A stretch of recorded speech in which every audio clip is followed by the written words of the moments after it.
వాక్యము నుండి ఎహెజ్కేలు గ్రంథం మనం విన్నాం. ఇప్పుడు జకర్యా గ్రంథాన్ని మనం వింటూ వస్తున్నాం. కనుక ఈరోజు జకర్యా గ్రంథములో నుండి మొదటి అధ్యాయం 2 నుండి 6 వచనాలు చదువుకుందాం. జకర్యా గ్రంథం మొదటి అధ్యాయం 2 నుండి 6 వచనాలు. యెహోవా మీ పితరుల మీద బహుగా కోపించెను, కాబట్టి నీ వారితో ఇట్లనము,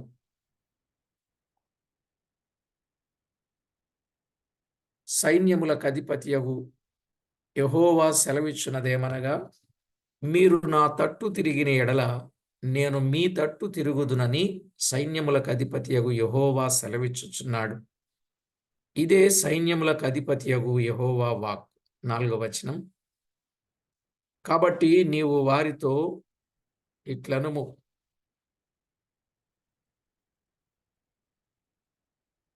3వ వచనం,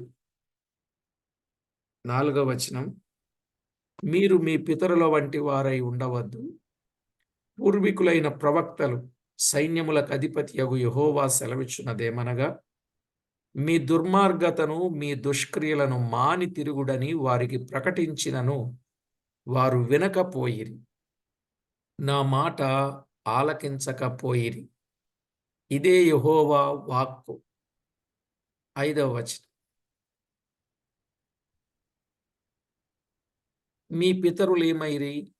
ప్రవక్తలు నిత్యము బ్రతుకుదురా? 6వ వచనం. అయినను నా సేవకులైన ప్రవక్తలకు నేను సెలవిచ్చిన మాటలను కట్టడలను మీ పితరుల విషయములో నెరవేరలేదా? నెరవేరగా వారు తిరిగి మన ప్రవర్తనను బట్టియు క్రియలను బట్టియు యెహోవా మనకు చేయదలసిన ప్రకారముగా ఆయన అంతయు మనకు చేసి ఉన్నాడని చెప్పుకొనిరి. చదవబడిన ఈ దైవ లేఖనము కొరకు ప్రార్థన చేసి వాక్యాన్ని మనం విందాం. జీవాధిపతి అయిన మా దేవ, ఘనుడవైన మా ప్రియ ప్రభువా, సర్వస్తోత్రములపై ఆసీనుడవైన మా తండ్రి, మీ ఘననామానికి వందనములు, స్తుతులు, స్తోత్రములు చెల్లిస్తున్నాం. మమ్మల్ని ఎంతో ఎక్కువగా ప్రేమించారు, మీ కృపతో జ్ఞాపకం చేసుకున్నారు. మా ప్రభువా, విశేషమైన మీ కృపా కనికరం మా పైన మెండుగా చూపించారు. కాబట్టే మేము రక్షించబడ్డాం, మీ నామాన్ని మహిమపరచడానికి సాధనాలమయ్యాం. మా ప్రభువా, జకర్యా గ్రంథములో నుండి అమూల్యమైన ఆధ్యాత్మిక సంగతులను ధ్యానం చేస్తుండగా మీరు మాతో మాట్లాడి మహిమ పొందుతారని కోరుచు, మా ప్రభువు మా రక్షకుడైన యేసుక్రీస్తు అతి శ్రేష్టమైన అమూల్యమైన నామమున స్తోత్రము చెల్లించి స్తుతించి ప్రార్థించి మిక్కిలి వినయముగా బ్రతిమిలాడి వేడుచూ ఉన్నాం మా పరమ తండ్రి. ఆమేన్. ప్రభునందు ప్రియులారా, దేవుని వాక్యములో మనము చదువుకున్న ఈ జకర్యా గ్రంథములో మొదటి అధ్యాయం మొదటి వచనములో పీఠికను గూర్చి మనం విన్నాం. నిజమే, అక్కడున్న పేర్లలో ఉన్న సత్యం, వాటి అర్థం మనం విన్నాం. దేవుడు జకర్యాకు ప్రత్యక్షము కాగా జకర్యాకు దేవుడు సెలవిచ్చిన సందేశం, ప్రజలకు అందించిన సంగతులను మనం వింటున్నాం. ఈ 2 నుండి 6 వచనాలు మనము చదివినప్పుడు దేవుని వైపు తిరుగుడని ఆహ్వానం. ప్రతి వ్యక్తి కూడా దేవుని వైపు తిరగాలి, దేవుని వైపు తిరగాలి. దేవుని ఆహ్వానం ఎంత గొప్పదో చూడండి. దేవుని వైపు తిరుగుడి అని ఆయన ఆహ్వానిస్తున్నాడు. ఇందులో మనము చూచినట్లయితే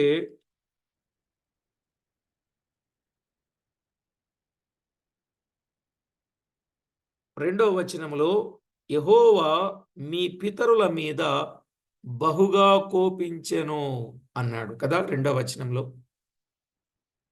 మీ పితరుల మీద యెహోవా బహుగా కోపించాడు. అసలు ఆయన కోపించడానికి కారణం ఏమిటి?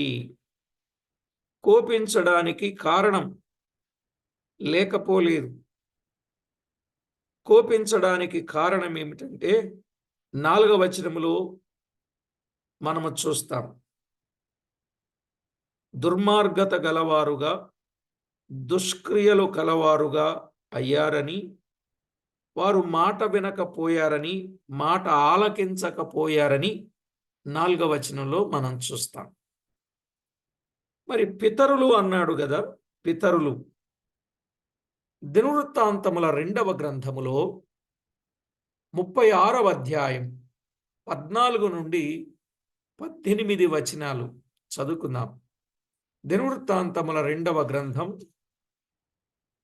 36వ అధ్యాయం 14 నుండి 18 వచనాలు. అదియుగాక యాజకులలోను జనులలోను అధిపతులగువారు, గమనించండి, ఎవరో యాజకులలోను జనులలోను అధిపతులగువారు అన్యజనులు పూజించు హేయమైన విగ్రహములను పెట్టుకొని బహుగా ద్రోహులై యెహోవా యెరూషలేములో పరిశుద్ధపరచిన మందిరమును అపవిత్రపరచిరి. గమనించారా? ఎవరున్నారు అందులో? యాజకులున్నారు, ప్రియులారా, అధిపతులున్నారు. యాజకులున్నారు, జనులలో అధిపతులున్నారు. వారు అన్యజనులు పూజించు హేయమైన విగ్రహాలు పెట్టుకొని బహుగా ద్రోహులయ్యారన్నాడు. అంతేనా? యెహోవా యెరూషలేములో పరిశుద్ధపరచిన మందిరాన్ని వారు అపవిత్రపరిచారు అన్నాడు. 15వ వచనంలో ఏమనుంది? 15వ వచనం, వారి పితరుల దేవుడైన యెహోవా తన జనుల యందును తన నివాస స్థలముల యందును కటాక్షము గలవాడై వారి యొద్దకు తన దూతల ద్వారా వర్తమానము పంపుచూ వచ్చాడు. ఆయన పెందలకడ లేచి పంపుచూ వచ్చాడు అన్నాడు.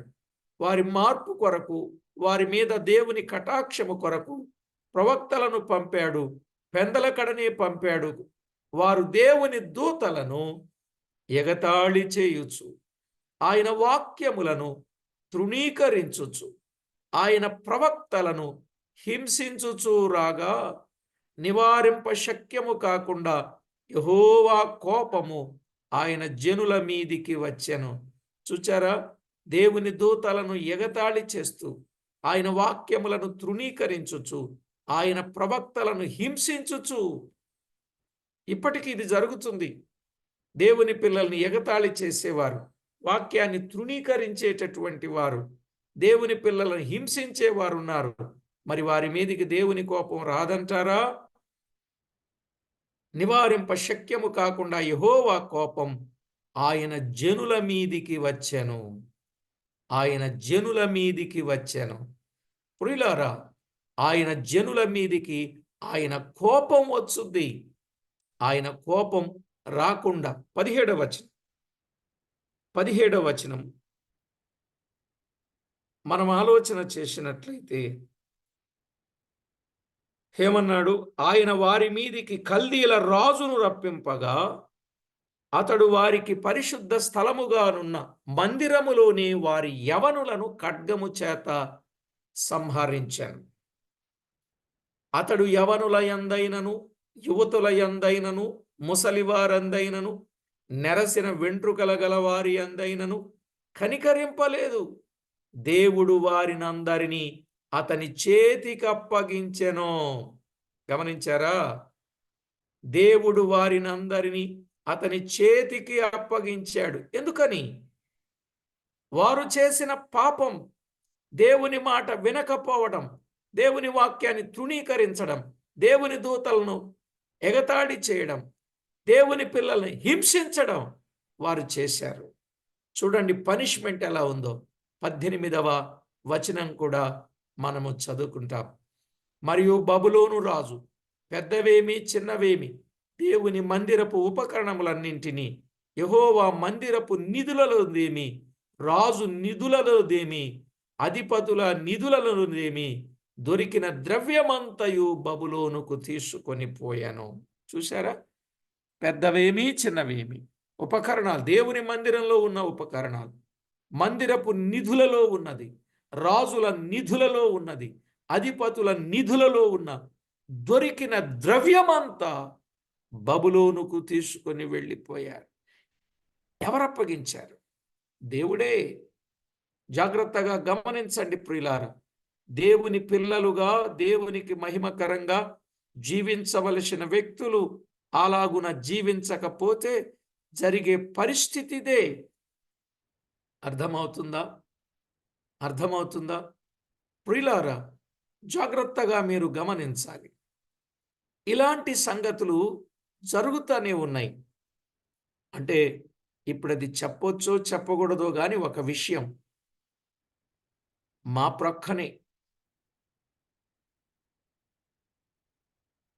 అన్య కుటుంబము నుండి ప్రభువు నమ్ముకుని మన మందిరానికి వస్తూ ఉండేది సహోదరి.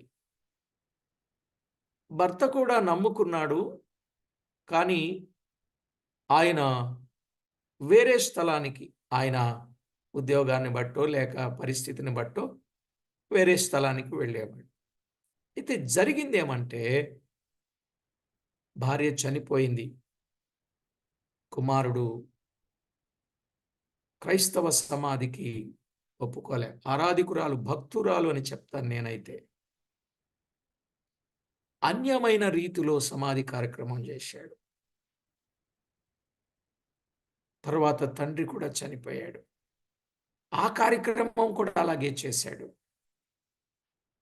ఏం జరిగిందంటే, ఇటీవల నేను వేరే ఊరు క్యాంప్లో ఉండగా ఆయన భార్య చనిపోయింది. చిన్న వయసే. చాలా విచారకరం అనిపించింది.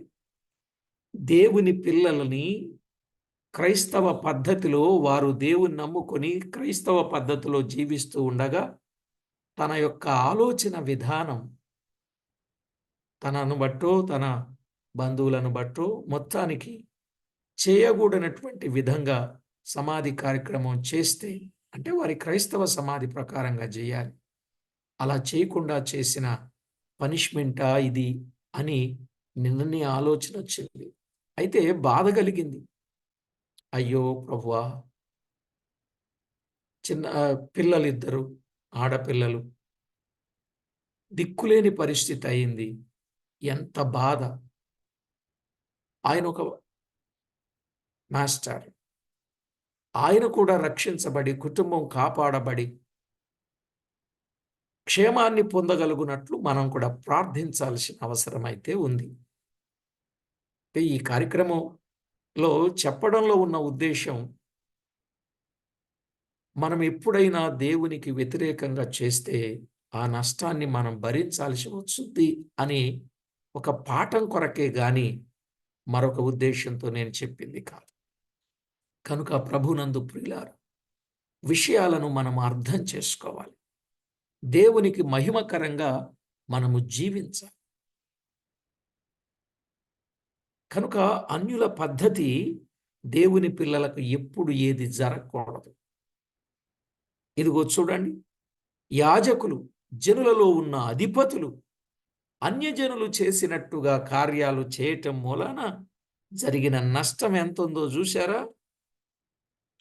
అర్థమైందా? జరిగిన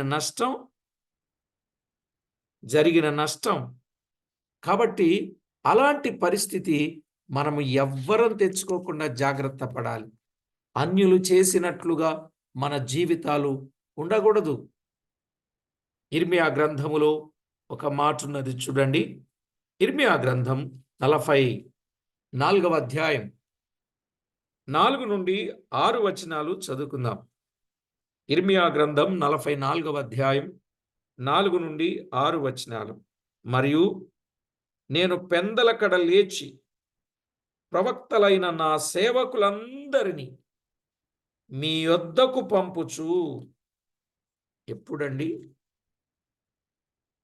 ప్రియులారా, నేను పెందల కడ లేచి ప్రవక్తలైన నా సేవకులందరినీ మీ యొద్దకు పంపుచు నాకసహ్యమైన హేయ కార్యమును మీరు చేయకుండుడి అని నేను చెప్పుచూ వచ్చి తిని గాని వారు ఆలకింపకపోయిరి.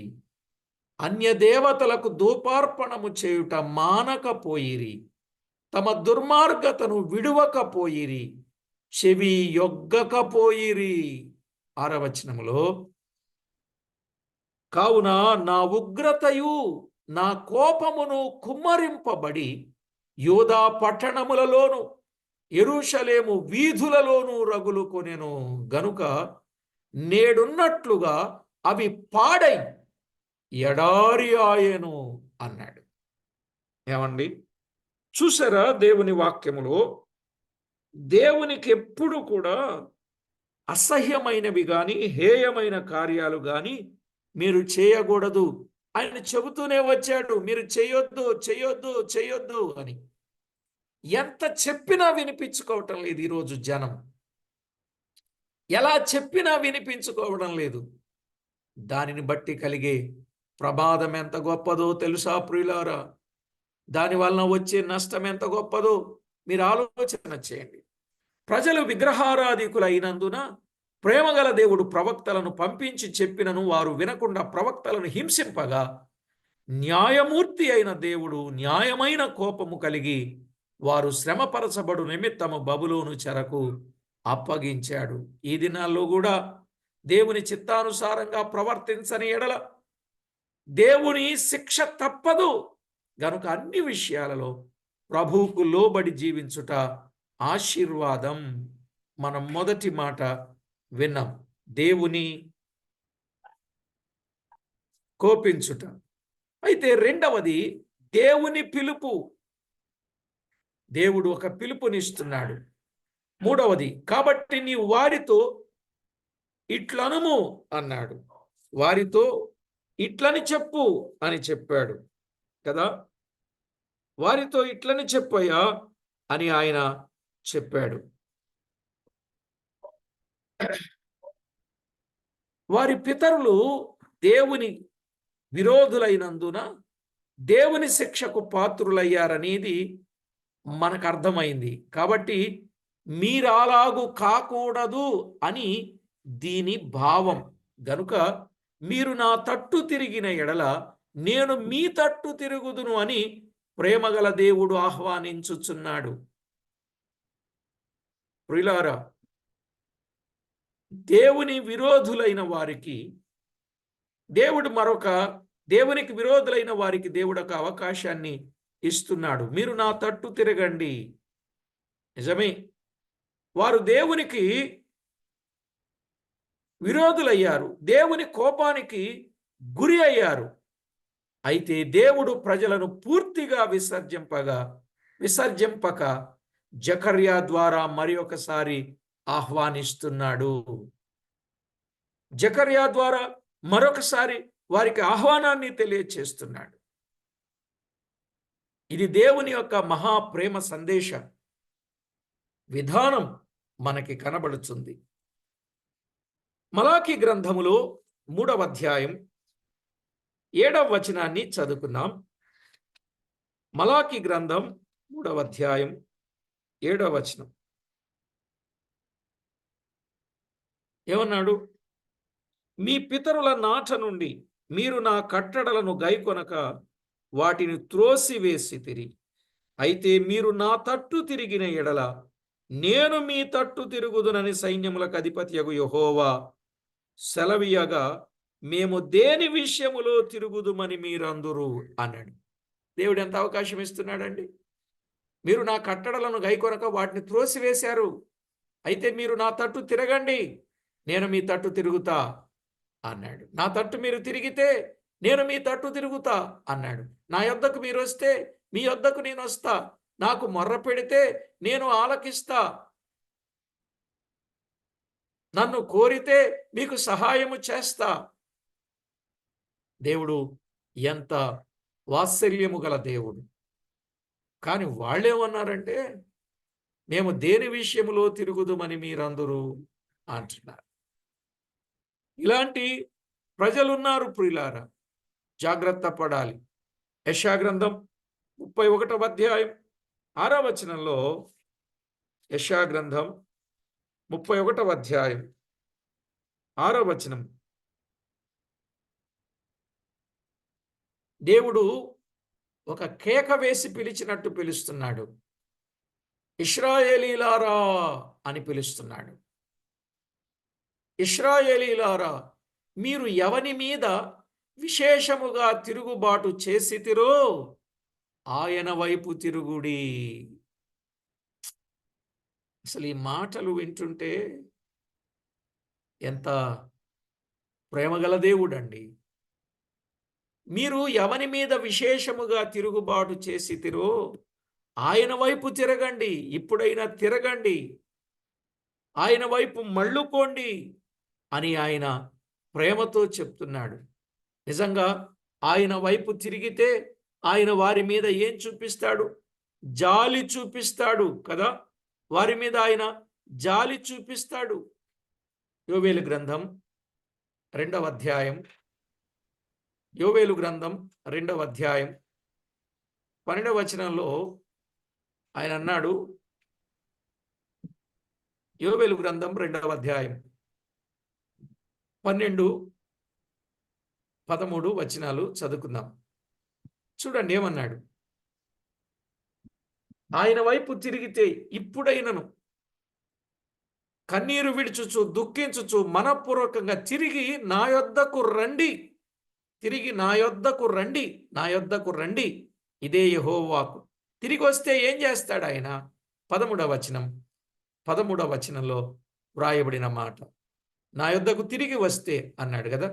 మీ దేవుడైన యెహోవా కరుణావాత్సల్యము గలవాడును, శాంతమూర్తియు, అత్యంత కృపగలవాడునై ఉండి తాను చేయనుద్దేశించిన కీడు చేయక పశ్చాత్తాపపడతాడు గనుక మీ వస్త్రములను కాక మీ హృదయములను చింపుకొని ఆయన తట్టు తిరుగుడి అన్నాడు.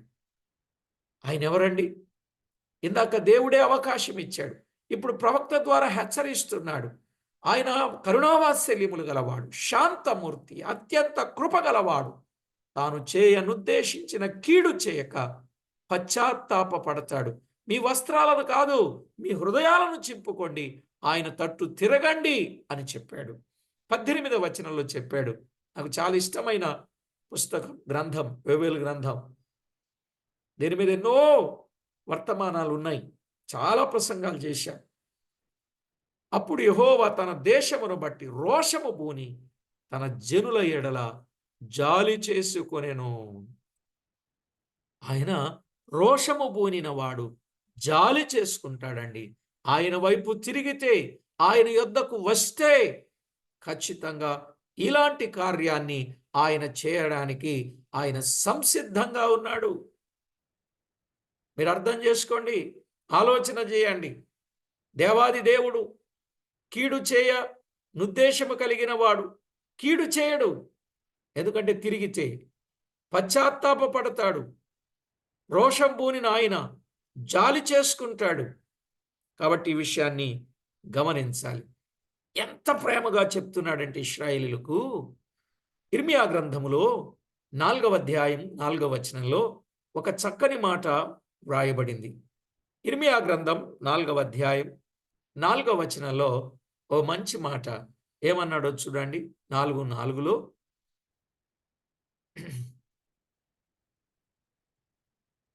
అవిధేయులైనుట మానుకొని మీ దుష్టక్రియలను బట్టి ఎవడును ఆర్పివేయలేనంతగా నా ఉగ్రత అగ్నివలే కాల్చబడకుండునట్లు యూదావారలారా, యెరూషలేము వారలారా, యెహోవాకు లోబడియుండుడి. ఎవరికి లోబడాలంట? యెహోవాకు లోబడి ఉండండి. మీ అవిధేయత మానుకోండి, మీ అవిధేయత మానుకోండి, మీ దుష్టక్రియలను మానుకోండి. మీరు అగ్నివలే కాల్చబడకుండా దేవునికి లోబడండి అన్నాడు. 4:1 చూడండి. ఇప్పుడు ఇర్మీయా గ్రంథం 4:1.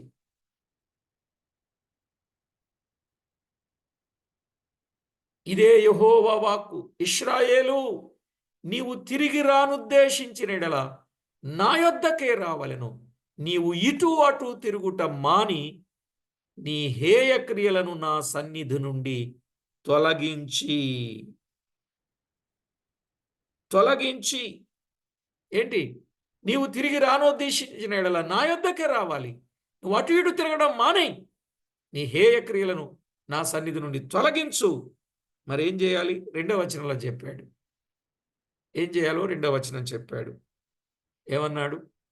సత్యమును బట్టియు, న్యాయమును బట్టియు, నీతిని బట్టియు, యెహోవా జీవము చూడని ప్రమాణము చేసిన యెడల జనములు ఆయన యందు తమకు ఆశీర్వాదము కలుగుననుకొందురు, ఆయన యందే అతిశయపడుదురు. ఇలాంటి గొప్ప సత్యాన్ని మనము గమనించవలసిన వారమై ఉన్నాం ప్రియులారా. నిజమే. కాబట్టి ప్రతి ఒక్కరూ దేవుని వైపు తిరిగితే ఆయన వారి ఎడల బహుగా జాలిపడి వాత్సల్యము చూపి చేయనుద్దేశించిన కీడు చేయక పశ్చాత్తాపపడి రోషము బూనిన వాడు జాలి చేసుకుంటాడు. అందుకే ప్రతివారు ఎవరి వైపు తిరగాలి? దేవుని వైపు తిరగాలి. దేవుని యొద్దకే రావాలి. ఆ విధంగా ప్రతి ఒక్కరూ సిద్ధపడాలని కేక వేస్తూ ఉన్నాడన్నమాట. యెషయా గ్రంథం 55వ అధ్యాయం 6-7 వచనాలలో ఒక మాట చక్కగా చెప్పాడు. యెషయా గ్రంథం 55వ అధ్యాయం 6-7 వచనాలలో మనము చూచినప్పుడు ఒక చక్కని మాట మనము చూడగలం. ఏమన్నాడు? యెహోవా మీకు దొరుకు కాలమందు ఆయనను వెదకుడి. ఆయన దొరికే కాలమందు ఆయనను వెదకాలి. ఆయన సమీపములో ఉండగా ఆయనను వేడుకొనుడి అన్నాడు. ఆయన సమీపములో ఉన్నప్పుడే ఆయనను వేడుకోవాలి అన్నాడు. 7వ వచనం, భక్తిహీనులు తమ మార్గమును విడువవలెను. భక్తిహీనులు తమ మార్గమును విడువవలెను, దుష్టులు తమ తలంపులను మానవలెను. వారు యెహోవా వైపు తిరిగిన ఎడల ఆయన వారి యందు జాలిపడును. వారు మన దేవుని వైపు తిరిగిన ఎడల ఆయన బహుగా క్షమించును. ఆయన వైపు తిరిగితే ఆయన వారి యందు జాలి పడతాడు. దేవుని వైపు తిరిగినప్పుడు ఆయన బహుగా క్షమించును. ఏమండి, ఏది కావాలో నిర్ణయం చేసుకోవడం మీ వంతు కానీ మీకే ఇది వదిలేస్తున్నాం. కాబట్టి ప్రతి ఒక్కరూ కూడా జాగ్రత్తగా దేవుని వైపు తిరగాలి. ఆ దినాల్లో కూడా అందరూ మార్పు చెందాలని ఆయన ఎంత ఆశపడ్డాడో మనకు అర్థమవుతుంది. ఆయన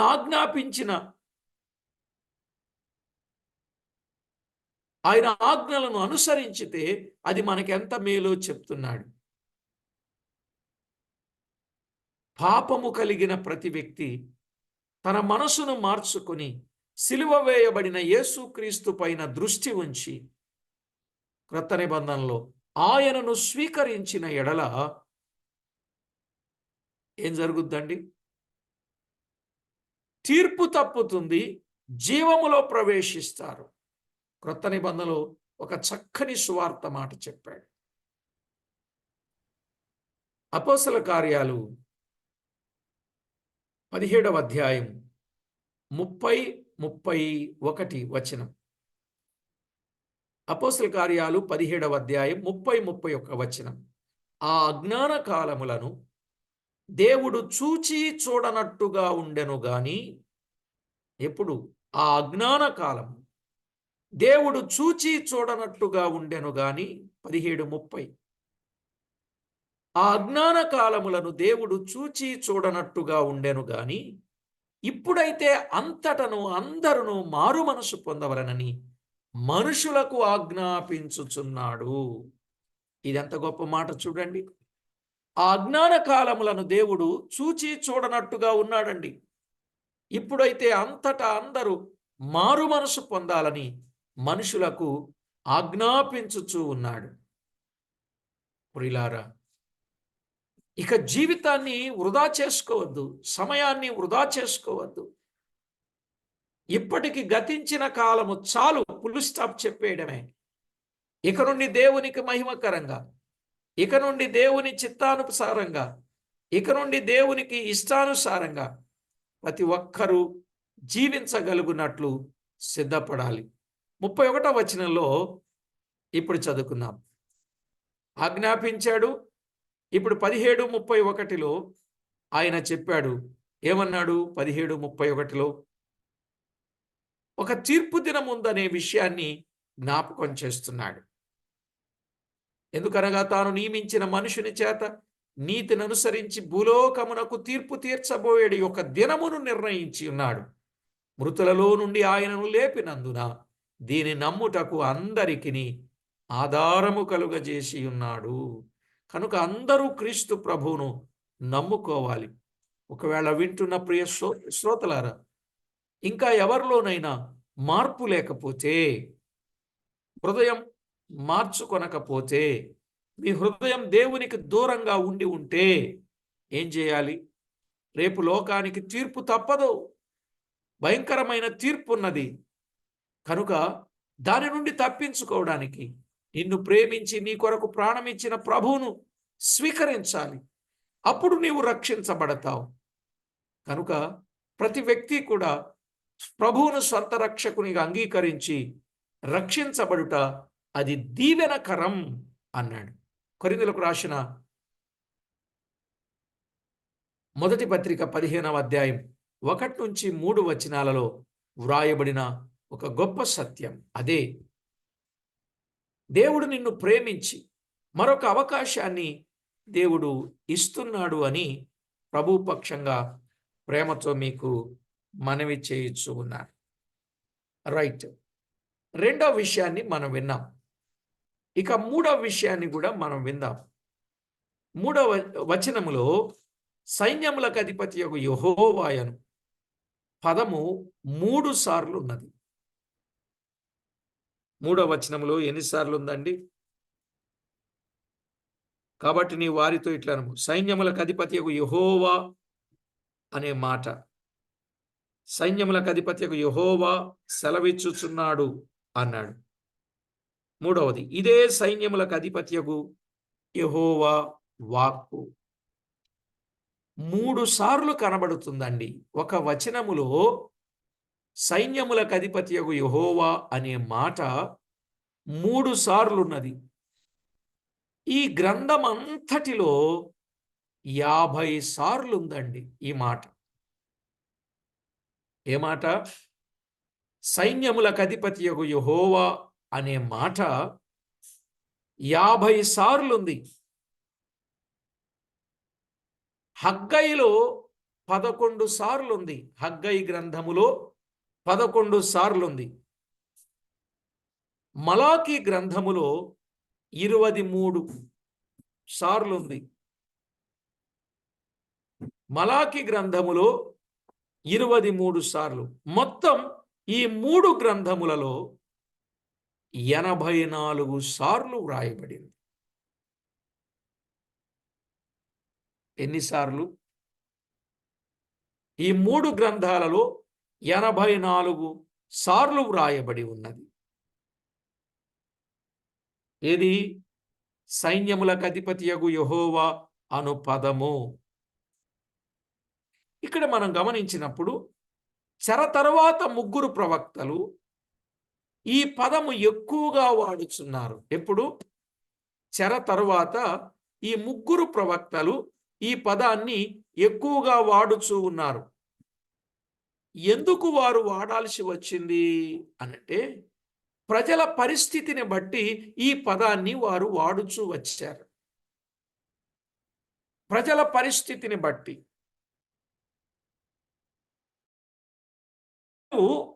పారసీక దేశపు సైన్యములకు భయపడుచు ఉన్నారు గాని యెహోవాయే సైన్యములకు అధిపతి అయి ఉండగా ఆయనే ఆహ్వానించుచుండగా ఏ సైన్యమునకైనను భయపడనవసరము లేదని ఇది వారికి ఆదరణ కలిగించు పదముగా చెప్పబడింది. అర్థమైందండి?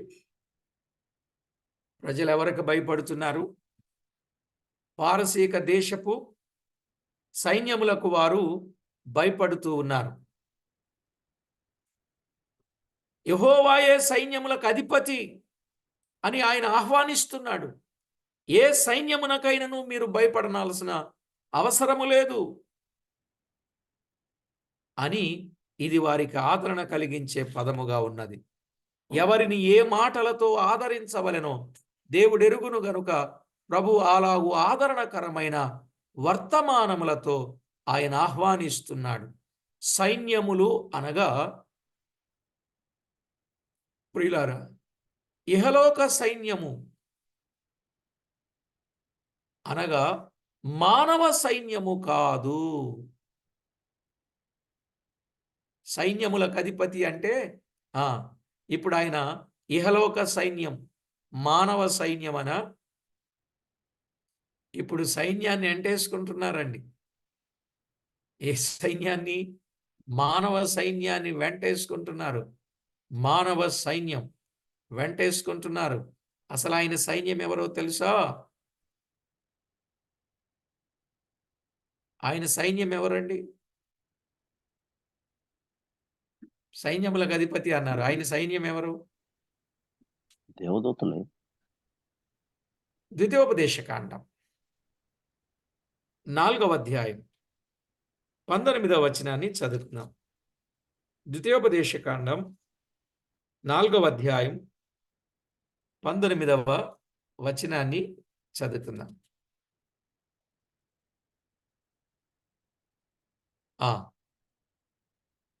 సూర్యచంద్ర నక్షత్రములైన ఆకాశ సైన్యమును చూచి అన్నాడు. ఇప్పుడు ఆయన సైన్యం ఎవరు? ఆయన సైన్యం ఎవరు? నక్షత్ర మండలం. సూర్య చంద్ర నక్షత్రములైన ఆకాశ సైన్యం. సూర్య చంద్ర నక్షత్రములు ఆకాశ సైన్యం అన్నాడు. లూకా సువార్త 2వ అధ్యాయం. లూకా వ్రాసిన సువార్త 2వ అధ్యాయం 13-14 వచనాలు. లూకా సువార్త 2వ అధ్యాయం 13-14 వచనాలు.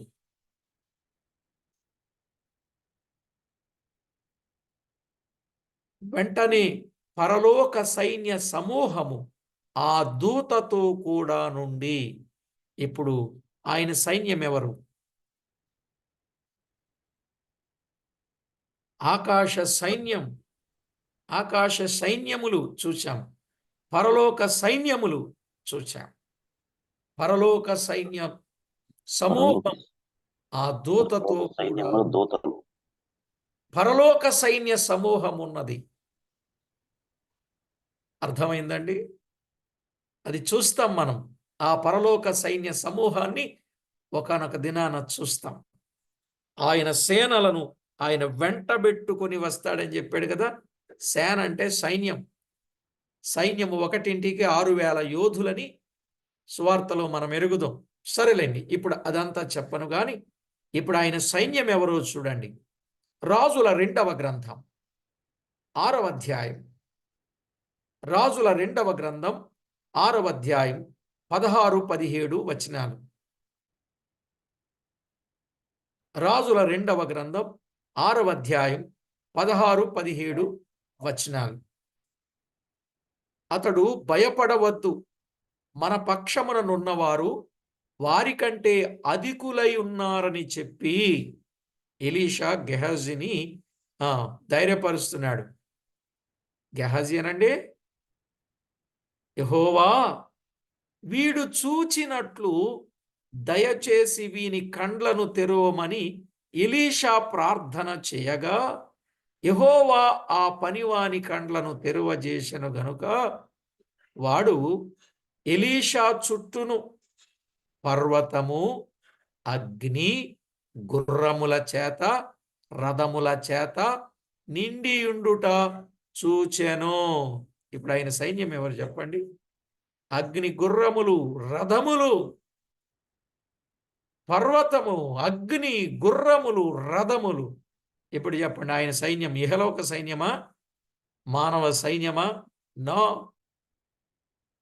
కనుక దేవుని సైన్యం అంటే ఏంటో మీకు అర్థం కావాలి. ఆదికాండములో కూడా 2 సైన్యములు కనబడతా ఉన్నాయి.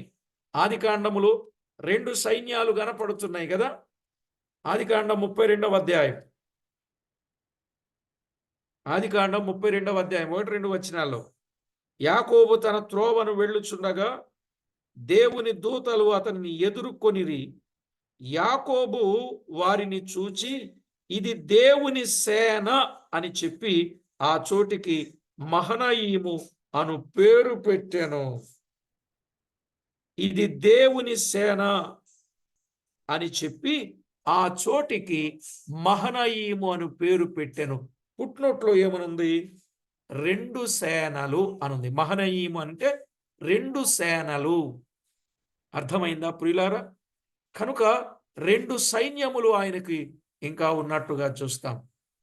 ఆకాశ సైన్యములు ఉన్నాయి, పరలోక సైన్యం ఉన్నది. ఏమండి? అగ్ని గుర్రములు, రథములు సైన్యముగా ఉన్నాయి కదా. 2 సేనలు, మహనయీము సైన్యము ఉన్నట్లుగా చూస్తాం.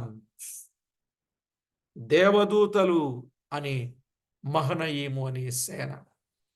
సరే ప్రియులారా, మన ప్రభు అయిన యేసుక్రీస్తు కూడా ఒక మాట చెప్పారు. అది కూడా చెప్పేస్తాను, నేను చెప్పనన్నాను కానీ చెప్పేస్తాను, వినండి. 12 వ్యూహముల కంటే ఎక్కువ మంది సైనికులు లేక దూతలను దేవుడు పంపగలడని చెప్పిన సందర్భం ఉన్నది. మత్తయి రాసిన సువార్త 26వ అధ్యాయం 53వ వచనం. మత్తయి రాసిన సువార్త 26వ అధ్యాయం 53వ వచనం.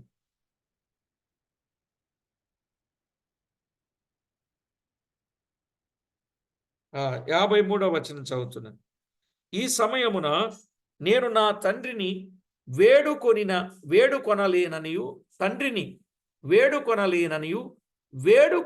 ఎడల ఆయన 12 సేనా వ్యూహముల కంటే ఎక్కువ మంది దూతలను ఇప్పుడే నాకు పంపడనియు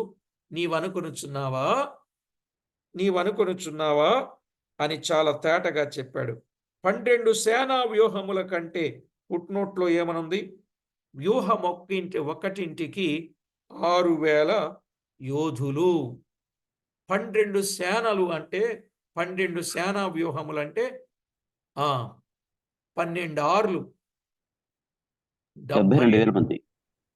72,000 మంది సైన్యం. అసలు ఒక దూత వచ్చి ఒక పూటలో 1,84,000 మందిని చంపగలిగాడు. ఇప్పుడు 12 సేనా వ్యూహములు అంటే 72,000 మంది దూతలు వస్తే ప్రపంచం ఏమైపోద్ది? అర్థమవుతుందండి?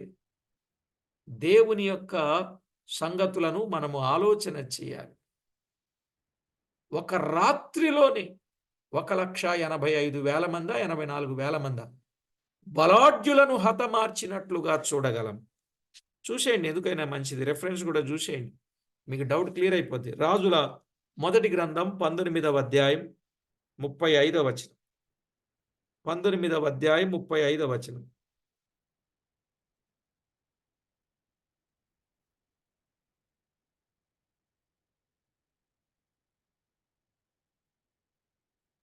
రెండవ గ్రంథమా?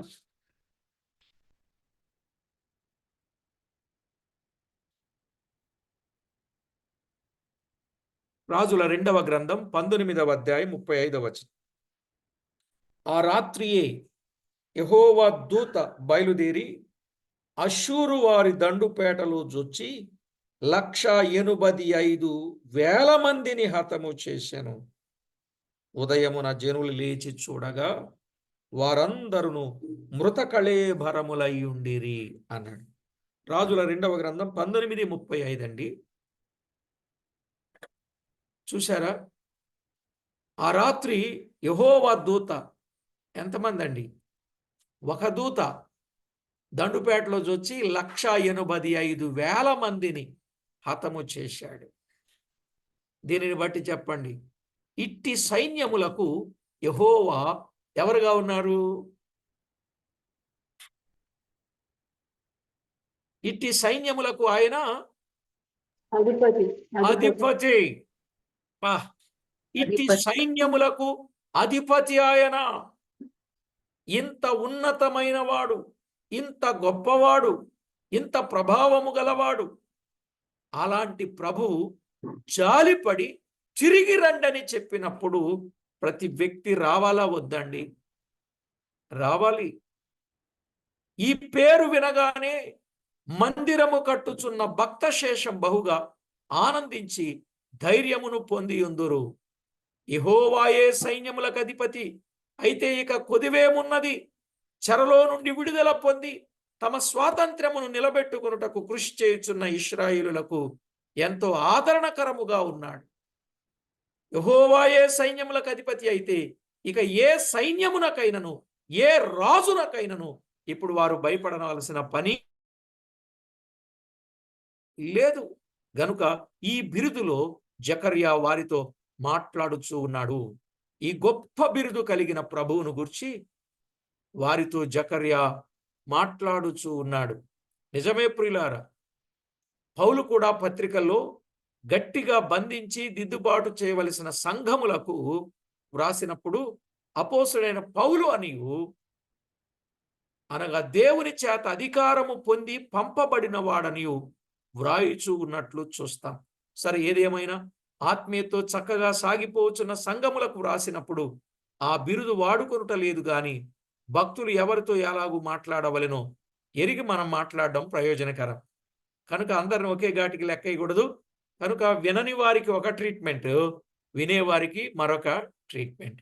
కనుక ఈలాగున ప్రతి విషయంలో జాగ్రత్త పడవలసిన వారమై ఉన్నామని ప్రభు పక్షంగా ప్రేమతో మీకు మనవి చేస్తున్నాను. ప్రియులారా, సంగతి అర్థమైంది కదా? కనుక ఎప్పుడు ఎవరు దేవునికి విరోధంగా ఉన్నా వారు తిరిగి దేవుని యొద్దకు రావాలి, దేవునితో సహవాసం చేయాలి అని దేవుడు ఎంతో కోరుతూ ఉన్నట్లుగా చూస్తున్నాం. కనుక ప్రతి వ్యక్తి కూడా దేవుని వైపు తిరగాలి. ఎన్ని వచనాలు చూచాం. సైన్యములకు అధిపతియగు యెహోవా అనే మాట ఎంత గొప్పదో మనము చూచాం. మిగిలిన సంగతులు తర్వాత పాఠంలో చూద్దాం. ప్రార్థన చేసుకుందాం. కృపగల మా తండ్రి, దయగల దేవా, స్తోత్రము చెల్లిస్తున్నాం. మీ దివ్యమైన దైవ లేఖనాలలో నుండి అమూల్యమైన సంగతులు, ఆధ్యాత్మిక సంగతులు మేము వినడానికి కృప చూపారు. ప్రభువా, ప్రతి విషయంలో మీకెంతో మహిమకరంగా మేము జీవించుటకు మా ప్రాణాత్మ దేహములను సిద్ధపరచుమని, ప్రభువా, జాలి చేసుకునే దేవుడవు నీవేగా మిమ్మును గణపరచుచు కొనియాడుచు